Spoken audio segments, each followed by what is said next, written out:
tout le monde, on se retrouve pour une nouvelle vidéo et aujourd'hui je réponds à toutes vos questions.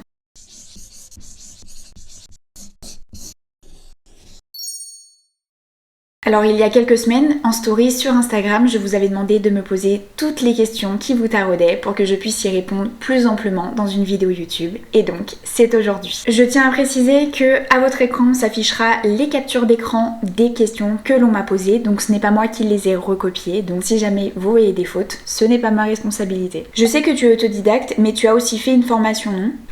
Alors effectivement je suis autodidacte, je n'ai jamais fait de formation, hormis il y a à peu près 1 an et demi j'ai fait un perfectionnement chez une fille que je connais. Ce perfectionnement m'a permis de reprendre confiance en moi à un moment où j'ai eu quelques problèmes avec des clientes et du coup j'ai perdu un peu confiance en moi, ça m'a permis de me rebooster et de revoir les techniques que j'utilisais au quotidien. Sans prétention aucune vraiment, je pense que j'avais déjà beaucoup le niveau, mais simplement ça arrive des fois dans son travail, même si on le fait au quotidien, qu'on le fait bien et qu'on est remercié au quotidien. Il arrive de perdre confiance. Ce perfectionnement m'a permis de me rebooster et même si j'avais déjà les bases, et ben c'est toujours bien en fait de se mettre à niveau. Et on va pas se mentir, ça fait toujours du bien qu'une autre professionnelle vous dise que votre travail est bien et que vous le faites à merveille. Est-ce que tu rallonges toujours les ongles avec la méthode de l'image minimum, gel auto-égalisant ? Alors oui, toujours. Le seul truc qui diffère, c'est que des fois j'utilise des gels qui ne sont pas auto-égalisants, mais simplement pour faire le rallongement. Mais quand je fais ma construction par-dessus, le gel est toujours auto-égalisant. Je trouve que ça permet d'avoir un résultat qui est bien plus parfait que celui qu'on relime. Pourquoi ? Parce que du coup, vous avez un regard sur ce que vous faites, vous pouvez gérer avec la gravité votre reflet, et en fait vous avez toujours quelque chose de parfait. Et c'est aussi un vrai gain de temps. Que même...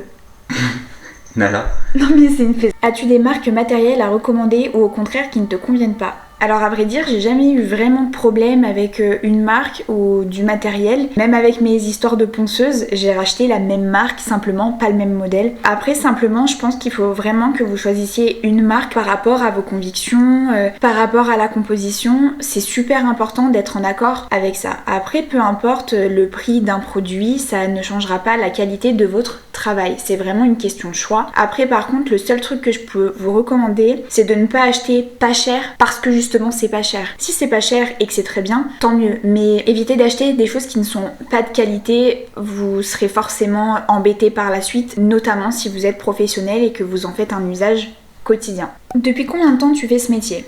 J'exerce ce métier depuis 3 ans, donc ça fait 3 ans que je suis à mon compte et que c'est officiellement mon travail. Mais je faisais les ongles déjà bien avant. Je pense que ça fait un peu plus de 10 ans, comme je le disais dans la première question, que je fais les ongles. Alors avant c'était catastrophique parce que je faisais ça simplement pour passer le temps, pour avoir des pseudo jolis ongles, pour les faire à ma famille et tout ça. Et puis c'est après que c'est devenu un peu plus important, que je le faisais à plus de personnes, que je m'améliorais, que j'achetais de nouveaux produits. Et en fait de fil en aiguille, je me suis retrouvée là. Raconte-nous comment tu as tout changé dans ta vie pour vivre de ta passion. Alors ça s'est fait du jour au lendemain, mais un peu malgré moi. J'étais graphiste avant, pour celles qui ne le savent pas. J'étais en train de finir ma licence. J'étais à, je crois, 4 semaines de terminer ma licence et donc de valider mon diplôme. Mais il se trouve que dans ma vie personnelle, c'était chaotique, c'était compliqué. Et du coup, ça a entaché mon côté professionnel. Le graphisme, ça a jamais été une passion chez moi. J'ai adoré ce travail, j'ai adoré faire ces études là-dedans, mais je m'y retrouvais pas. Je trouve que c'est un monde très particulier, comme chaque métier je pense, mais en tout cas je m'y retrouvais pas. Et il se trouve qu'un jour j'ai dû prendre la décision de tout quitter parce que c'était pour ma santé mentale. Donc un jour j'ai dû dire à ma patronne qu'on arrêtait là parce que c'était plus du tout gérable pour moi, ni le côté professionnel ni personnel, donc j'ai dû faire un choix. Et en fait quand ça s'est arrêté, j'étais censée être au chômage du coup, et en fait ma mère, comme une maman, m'a dit moi je vais te payer la fin des semaines de cours qu'il te reste à faire pour que tu puisses passer ton diplôme. Je trouvais ça ridicule dans la mesure où ça ne me plaisait plus du tout, ça venait de mettre fin à tellement de doutes. Finalement d'un coup je me retrouvais et au bout de 2-3 jours je me suis dit ok, en fait je veux vraiment une entreprise, je vais faire les ongles, et je me suis lancée à corps perdu, c'est-à-dire qu'aujourd'hui je pense que c'était presque inconscient et que je pourrais pas le refaire de la même manière parce que j'ai vraiment je suis allée sur autoentrepreneur.fr, j'ai créé mon entreprise, j'ai acheté le matériel qui me manquait puisque j'avais déjà tout, et puis je me suis lancée et ça paraît même fou, mais 3 ans après il se trouve que j'en suis suis là et que ça m'a beaucoup apporté et que réellement ça a changé ma vie en mieux. Et d'ailleurs il faut savoir que quand j'ai commencé, je vous avais montré une photo sur Instagram où j'étais dans le salon derrière le canapé dans un appartement étudiant qui était celui de Théo. Mais avant d'avoir la chance d'avoir un petit bureau derrière le canapé, j'étais sur la table de cuisine dans ce même appartement. Après, ça m'a pas empêché d'avoir une clientèle. J'ai encore quelques clientes qui étaient là à l'époque et qui maintenant viennent ici dans cette pièce qui est complètement dédiée à mon travail. Et puis il faut savoir que quand Théo est rentré du travail, comme on était ça faisait un studio, enfin une sorte de studio, et quand il est rentré du travail, en fait, qu'il était à 30 cm des clientes, genre il était sur le canapé et nous on était juste derrière. Je pense pas que ça ait déjà gêné parce que moi j'ai jamais été gênée de la situation. Je pense que ce qui rend gênant une situation, c'est le fait que vous soyez pas à l'aise avec votre environnement et que du coup vous donniez l'impression que ça vous dérange. Donc après, on va pas se mentir, c'était pas une situation qui était viable sur le long terme, mais en tout cas ça m'a permis de me faire connaître, ça m'a permis de me lancer dans ce travail et d'en arriver et d'être arrivée là aujourd'hui. Quelle formation as-tu faite et au bout de combien de temps as-tu senti que tu maîtrisais tout ? Bon, donc pour les formations, je vous ai expliqué ça. Alors en combien de temps j'ai su que je maîtrisais tout ? C'est une question hyper difficile, mais hyper importante. Je pense que c'est des années et des années et des années. Je pense que pour vraiment m'être sentie hyper à l'aise avec les techniques, ça m'a pris bien 2 ans, je dirais. Sachant que j'avais déjà la technique et en tout cas que j'avais déjà une espèce de truc dans les mains qui me permettait d'avoir la technique. Sachez que même quand vous faites des formations, aussi bien soient-elles, vous pouvez pas sortir d'une formation en vous disant « Ok, je suis bonne ». Mais non, en fait, c'est l'expérience qui fait ça. C'est comme quelqu'un qui sort d'une école de commerce, les premières années, c'est un junior, c'est pas quelqu'un qui a la même expérience que quelqu'un qui en a 10 ans, 15 ans d'expérience derrière lui. C'est vraiment quelque chose que je tiens à préciser parce que je trouve qu'avec cet engouement de la formation, dans les ongles notamment, je trouve que d'un coup, il y en a qui ont l'impression d'être hyper fortes et du coup de pouvoir tout se permettre. Et malheureusement, c'est pas le cas. Mais c'est pas le cas pour vous, c'était pas le cas pour moi non plus. Ça m'a mis du temps de pouvoir dire, ok, une manucure ça coûte 75 €. Ça m'a pris du temps de dire à une cliente, moi je suis sûre que tu peux venir chez moi et payer ce prix-là parce que je sais ce que mon travail vaut. Mais c'est extrêmement long de prendre confiance, c'est extrêmement long de faire quelque chose de parfait sur des ongles et je pense qu'il ne faut pas se lancer tant qu'on n'est pas sûr. C'est-à-dire qu'on n'ouvre pas un institut, on n'ouvre pas une entreprise si on n'est pas sûr de ce qu'on peut proposer parce que pour le coup ce n'est pas virtuel, ce n'est pas une blague, c'est les ongles de vos clientes que vous allez faire. C'est plus votre sœur ou votre maman et du coup il n'y a plus de questions, je peux faire une erreur, c'est pas grave, je peux blesser, c'est pas grave. Non, là on parle de quelqu'un qui peut vous attaquer, on parle de quelqu'un qui peut vous salir une réputation en 30 secondes. Donc je pense qu'il faut vraiment mûrement réfléchir vos choix. Et en tout cas, je peux que vous conseiller de vous lancer si c'est ce que vous souhaitez, mais prenez toujours les choses une à une et posez-vous les questions si vous êtes capable, si vous vous sentez capable et au pire de demander à votre entourage ce qu'il en pense parce qu'encore une fois, c'est professionnel et qu'on peut pas se lancer dans n'importe quoi, avec n'importe quoi. Peux-tu nous parler de l'aspect chef d'entreprise, gestion administrative ? Alors, effectivement, être à son compte, c'est un sacré job parce que du coup, on fait tout de A à Z. Je reçois pas juste ma fiche de paie en fin de mois, mon petit salaire sur mon compte, ça fonctionne pas du tout comme ça. En fait, tous les mois, je déclare mon chiffre d'affaires à l'URSSAF et en fonction, je paie une cotisation par rapport à mon chiffre d'affaires. Pour le coup, c'est plus moi qui m'en occupe, c'est Théo parce que moi, j'aime pas trop l'administratif et j'avoue qu'à un moment donné, j'avais plus trop l'envie ni le temps. Donc Théo m'a vraiment déchargée de ça. Donc du coup, il y a ça, il y a cet aspect de déclarer. Il y a aussi l'aspect de tous les soirs notifier ce qu'on a fait, c'est-à-dire quelle prestation, quel prix, avec quelle personne, quel moyen de paiement. Il y a aussi toute la gestion que je vous montre aussi sur Instagram, c'est-à-dire gérer les rendez-vous, gérer les imprévus, gérer le fait qu'il y a des personnes qui ne viendront pas et qui vous feront perdre de l'argent. Et ça, c'est un aspect qui est très très compliqué à faire comprendre et pourtant qui est essentiel. Je veux dire, le nerf de la guerre, c'est l'argent et c'est ce que vous gagnez. Donc en fait, ça, c'est un aspect qu'il faut gérer. Alors oui, il faut gérer les aléas au quotidien parce que mon chiffre d'affaires n'est absolument pas figé dans le temps. Si on est sur un mois à 31 jours, je vais gagner plus que sur un mois qui en fera 28 comme le mois de février. Mais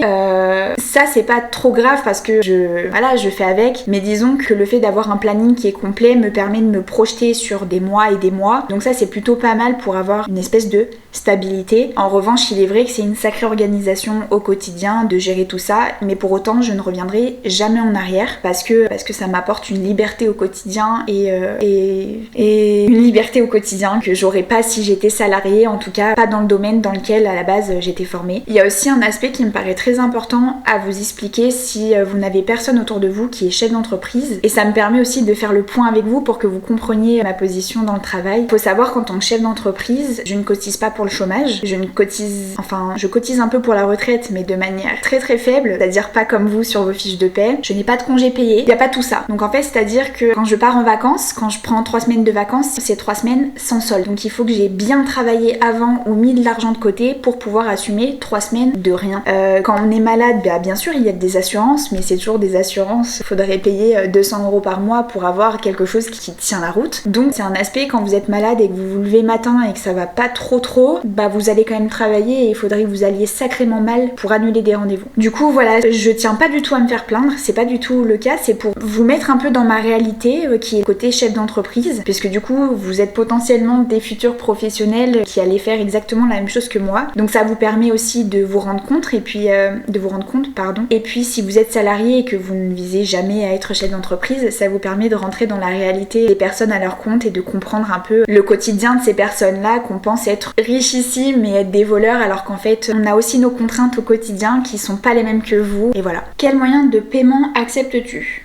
Alors, quand on a une entreprise, il faut forcément avoir 2 moyens de paiement. C'est dans la loi, je peux pas refaire la loi, donc du coup, j'accepte l'espèce et l'ACB. Sachant que l'ACB, j'ai acheté un terminal qui s'appelle SumUp. En fait, je l'ai payé 20 € et je paie des commissions à chaque transaction. Le fait d'avoir un terminal de carte bancaire, c'est super important. Ça fait pro. L'espèce a tendance à peu avoir ce côté argent sale, argent au black, alors que c'est pas le cas, c'est un moyen de paiement comme un autre. En tout cas, le fait d'avoir une CB, ça permet à une cliente qui n'a pas eu le temps de retirer ou qui n'utilise pas du tout d'espèces de venir chez vous et de lui laisser l'opportunité de quand même être votre cliente, même si elle n'a pas envie de vous payer en espèces. Penses-tu faire des formations en présentiel ou en ligne ? Alors maintenant vous le savez, les formations en présentiel sont disponibles. C'est trop bien, je suis vraiment contente de pouvoir vous offrir cette opportunité d'apprendre avec moi. Si vous avez besoin d'informations, je vous mettrai tout en description, notamment l'email sur lequel il faudra m'écrire pour avoir toutes les informations, ou sinon vous pouvez tout retrouver sur mon compte Instagram et de la même manière en m'écrivant un mail.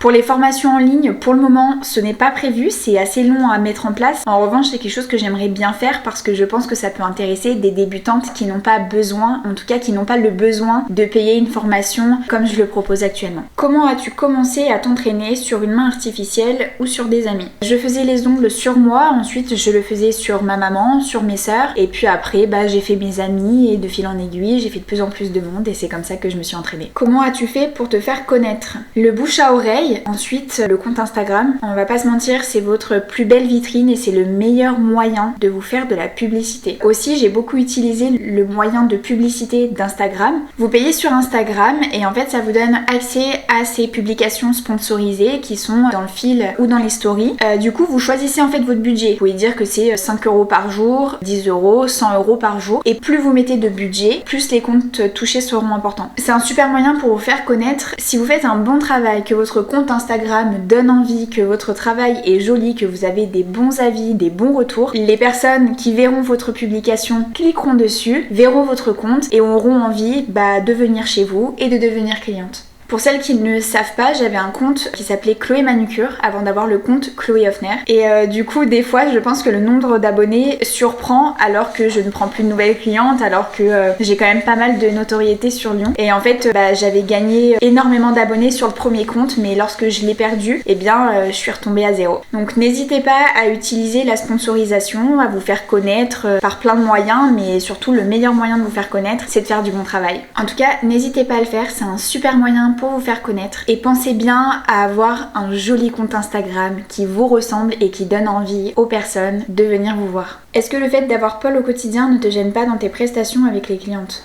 Eh bien absolument pas, parce que ça a toujours été très clair, je le dis suffisamment en story, je le présente sur Instagram, je ne l'ai jamais caché. S'il y a des personnes que ça peut déranger, je pense que c'est des personnes qui ne prendront pas rendez-vous parce que mon univers ne leur correspond pas, ce que d'ailleurs je peux tout à fait entendre. Et dans tous les cas, Paul n'est jamais avec moi, c'est très rare, hormis si une cliente a envie de le voir en fin de prestation, mais en fait Paul n'est jamais dans mon espace. Après, des fois je l'entends pleurer, il tombe, il râle, il fait quelque chose, mais je suis complètement détachée détacher de tout ça. Depuis que j'ai repris le travail, c'est Théo qui s'en occupe, je lui fais entièrement confiance. Donc quand Paul pleure mais qu'il est avec Théo, ça ne me dérange pas, moi je continue de travailler, je suis focus. Hello, peux-tu nous dire combien de clients tu prends par jour en moyenne ? Eh bien, en moyenne, en ce moment, je prends 3 clientes par jour. Avant, j'en prenais... les temps de prestation étaient plus courts, donc ça pouvait aller jusqu'à 6 ou 7, selon si je faisais que des pieds, un remplissage, un semi-permanent. Après, ces derniers temps, j'avais augmenté les temps de prestation, et quand je faisais 4 clientes par jour, en vrai, c'est gérable, mais pas sur le long terme. C'était pas acceptable sur le long terme, j'étais très fatiguée, je finissais par faire des petits malaises et tout ça. Donc maintenant, je me restreins, c'est 3 clientes par jour, c'est largement suffisant. Ou je commence tôt le matin, ou je finis tard le soir, et comme ça au moins j'ai trouvé mon équilibre. Coucou beauté, comment fais-tu pour t'organiser entre le boulot, le bébé et le chéri ? Eh bien, comme à peu près, je pense, toutes les femmes qui travaillent, je m'organise comme je peux. J'ai la chance de pouvoir m'organiser comme je le veux et comme je l'entends. Mes journées sont toujours organisées de la même manière. C'est où je commence à 11h et je finis à 21h, ou bien je commence à 8h et je finis sur les alentours de 17-18h. Ça me permet de profiter ou bien de Paul le matin, ou bien de lui le soir. Après, il est assez libre dans son coucher, comme on n'a pas de contraintes avec lui, il va pas à la nounou, il va pas à la crèche. Du coup, une fois qu'il s'est couché le soir, on se retrouve tous les deux avec Théo, on mange, on regarde une série, on discute, enfin voilà. Je ne pense pas que le fait d'avoir des enfants ou avoir une certaine activité professionnelle soit une contrainte dans la vie. Je pense que tout est une question d'organisation. Alors après, effectivement, mon travail me demande énormément de temps. Je dois accueillir les clientes, gérer le planning, gérer les annulations, gérer les déplacements de rendez-vous. Je gère le nettoyage de mes produits, le nettoyage de ma pièce, tout ça. Il y a Instagram, donc gérer tout le contenu, prévoir les publications. Maintenant, il y a les vidéos YouTube aussi qui prennent énormément de temps. Il y a les formations, il y a toute cette mise en place, le côté administratif aussi. Après, je fais au mieux, je profite quand Paul dort, le soir, tard. Mais en tout cas, j'ai cette chance d'être indépendante et de pouvoir me dire, ok, je commence tard aujourd'hui, mais par contre, je vais finir très tard ce soir, et de pouvoir tout goupiller bien comme il faut. Et en tout cas, cet équilibre, il est intense, mais moi, je le trouve super. Comment trouver l'inspi pour de jolies photos ? Eh bien, Instagram, Pinterest, après je pense que c'est une question de feeling, une question de style. Vous pouvez vous inspirer à droite à gauche, mais avant tout, vous devez transmettre votre univers, votre style dans vos photos, et il faut qu'elles vous plaisent, il faut qu'elles plaisent à vos abonnés et qu'elles vous ressemblent. Comment mettre en place les acomptes ? Comment tu t'es dit que tu allais le faire ? Assez simplement, au départ, on va dire que j'ai toujours eu une prise de rendez-vous en ligne. J'ai tout de suite vu, d'ailleurs je vous le recommande, j'ai tout de suite vu la différence. Je suis passée de pas beaucoup de prises de rendez-vous à énormément. À l'époque, j'utilisais ClickRDV. Du coup, c'est qu'une plateforme de prise de rendez-vous en ligne. Il n'y a ni d'histoire d'acompte, ni quoi que ce soit. Ensuite, je suis passée à Flexi Beauty, qui ne s'appelle plus comme ça, qui s'appelle Cute Pro maintenant, je crois. En fait, la décision de mettre en place des acomptes, elle s'est faite un jour. Il y a eu la fois de trop, la cliente qui m'a prise pour une idiote. Je me souviens très bien de cet après-midi. La cliente m'envoie un message 3/4 d'heure avant notre rendez-vous, et elle m'écrit qu'elle sait pas si j'ai reçu son message vocal, mais qu'elle est vraiment désolée et qu'elle est coincée à Paris pour le travail. Et je me suis dit, mais depuis quand en fait on met 5 minutes à faire Paris-Lyon en train? Et à partir de cet instant, je me suis dit, ok, je peux plus laisser passer ce genre de comportement, ça me fait perdre trop d'argent, c'est irrespectueux, ça devenait bien trop pesant. Donc en fait, cet après-midi-là, elle a annulé le rendez-vous. J'avais 2 heures devant moi et j'en ai profité pour appeler du coup Flexi Beauty et prendre un abonnement. Après, je sais que c'est toujours quelque chose que vous trouvez délicat de mettre un acompte en place qui se résume à donner de l'argent avant la prestation. C'est toujours délicat, mais une fois que c'est expliqué et que c'est votre fonctionnement, je pense qu'il n'y a pas de raison que ça freine. Moi, sur le moment, quand je l'ai fait, je me suis dit, mince, je vais perdre plein de clientes. Et en fait, les clientes m'ont dit, non. Mais en fait, moi, ça me rassure parce que je trouve que c'est un gage de qualité, parce qu'elles se disaient, ok, c'est sûr que je vais avoir mon rendez-vous puisqu'elle m'a demandé de l'argent en amont. Et accessoirement, les filles qui ne viennent plus, c'est les filles qui n'étaient pas sérieuses. Les filles qui ne prennent pas rendez-vous quand il faut donner 20 € avant le rendez-vous, c'est une fille qui n'est pas sûre de venir faire la prestation. Donc en fait, ça vous enlève toutes les personnes malhonnêtes, toutes les personnes qui ne sont pas sérieuses et qui ne serviront pas à rien, mais sur le long terme, ce sont pas des clientes qui vous apporteront la stabilité dont vous avez besoin quand vous êtes indépendant. Après, à vous de mettre vos propres conditions. Chacune voit un peu midi à sa porte. Moi j'ai mis des conditions assez drastiques, mais il y a un moment donné, il y a des choses qui sont plus acceptables. Et comme je le disais un peu avant dans une réponse, c'est mon gagne-pain. Donc une cliente qui ne vient pas, 2 clientes, 3 clientes, 5 clientes, 6 clientes, il y a un moment donné, ça fait vite 1000 euros. Et en fait, 1000 euros de perdu, c'est absolument pas acceptable. Surtout quand vous avez un planning qui est chargé à l'avance. Vous avez de l'avance, donc vous avez de la visibilité, donc vous vous dites à peu près, je sais que je vais avoir tant. Mais si chaque cliente se désiste sans que jamais il y ait une sanction, en fait ça n'a aucun intérêt. Donc pour finir, c'est quelque chose qui est assez important de mettre en place, je pense, qui permet de vous rapporter une clientèle beaucoup plus stable, beaucoup plus fiable et qui vous apporte aussi un gage de confiance, parce que moi quand j'en ai parlé à mes clientes et encore aujourd'hui quand j'en parle, elles me disent que c'est un gage de confiance pour la professionnelle. Si seulement tu devais choisir un vernis, tu prendrais quelle couleur ? Question très dure, mais je pense que je prendrais le blush de chez Luxio. C'est une couleur que je vous ai pas mis depuis longtemps sur mon Insta, mais c'est un rosé ultra naturel et en fait c'est le seul dont je pense que je ne me lasserai pas. Donc ce serait ça ma couleur. Moi j'aimerais toujours un tuto pour ta coupe de cheveux wavy.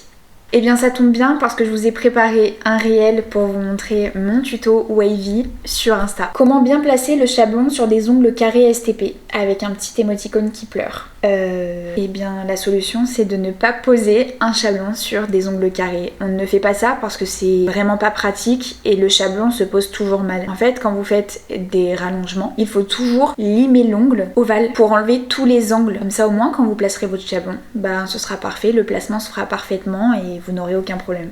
Hello, quelle formation vers Lyon conseilles-tu ? Évidemment les miennes. Je vois quoi dire aux autres. D'ailleurs, si vous êtes intéressé par mes formations, n'hésitez pas à m'envoyer un email et je vous l'ai mis en description. Voilà, cette session questions-réponses est maintenant terminée. Je vous remercie d'avoir participé, d'avoir posé autant de questions, c'est super cool. Je pense que ça permet à vous de rentrer un peu plus dans mon univers, de comprendre certaines décisions, de comprendre certains choix. J'ai apprécié en tout cas, j'apprécie autant vous répondre en story sur Instagram que ici parce que du coup je peux être beaucoup plus longue dans mes réponses et je trouve que c'est plus agréable pour vous. Pensez à liker et à commenter la vidéo si vous l'avez aimée et on se retrouve plus tard pour une nouvelle vidéo.